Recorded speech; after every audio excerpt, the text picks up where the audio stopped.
Well, whether you're trying to buy or sell a home right now, the art of the offer compared to the asking price is huge. The key for the buyer, of course, making the right offer. The key for the seller, setting the right price. Our real estate experts are back with some important information for both sides when it comes to this give and take. A little bit more about bidding wars being back, too.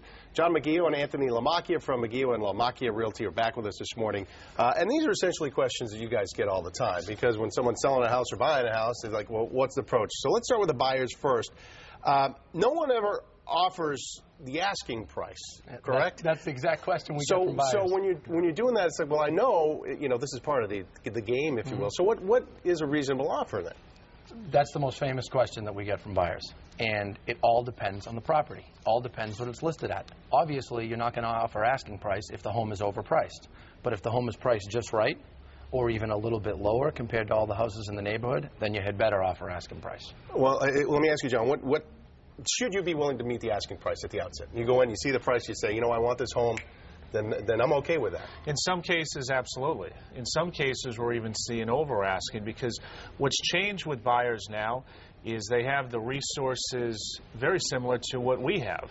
So they're no longer fooled. If they think that a home is reasonably priced, as Anthony said, they'll offer asking price. If the reasonable price is the asking price, they have no problem paying the same thing. Is there any offer that's a bad offer? Not usually. I mean, sometimes you get people who are unrealistic. Right. They're fishing for a little sum and trying to find it. Sometimes we have cases where we'll be working with a buyer and we'll say, look, this house is priced at $400. Everything in the neighborhood has sold from $390 to $410, and they say, great, I want to offer $300. This is a bad market. Hey, come on, it's not going to happen. All right, let's talk about the sellers now. Do you set the asking price, John, knowing that they're not going to meet it, so I'm going to go a little higher, knowing that they're not going to meet that price, but still I'll be okay?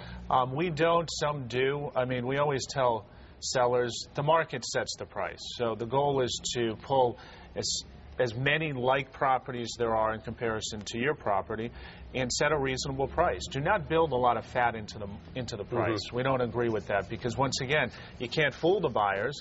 Price it reasonably, and they'll be more attracted, and you'll get more activity early on, and that's the best leverage that a seller can have. Next question, and kind of following up what I asked you earlier from the buyer's point of view. If you're a seller and you get an offer you think is unreasonable and way too low, that 300 number you mentioned, yep.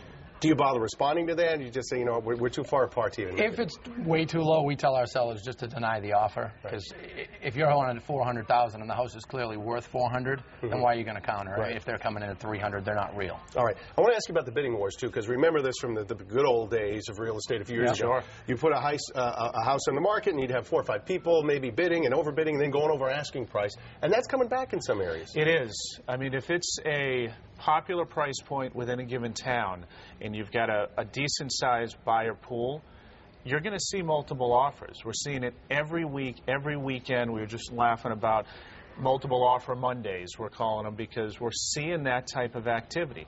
Not with every price point, but if it's priced correctly, marketed correctly, and there's enough buyers there, you might get multiple offers. Right, so Anthony, what price point are we talking about? What sort of towns around here are seeing this type of activity? Well, a popular price point for first-time buyers tends to be anywhere from $250 to $450. So a lot of the homes priced between there we're seeing multiple offers on those ones. And sometimes it takes a buyer getting denied and not getting a house, getting beat out, to realize, okay, the next house, I had better be ready to come up if I think it's priced well. Because if a house is a good deal, you don't have to offer $50,000 less to make it a better deal, because you're going to get beat if you do that. So you've got competitive bids going out there. Anybody exceeding asking prices? Oh, yes. Yeah. So that's happening too. It definitely is. A lot. It's happening.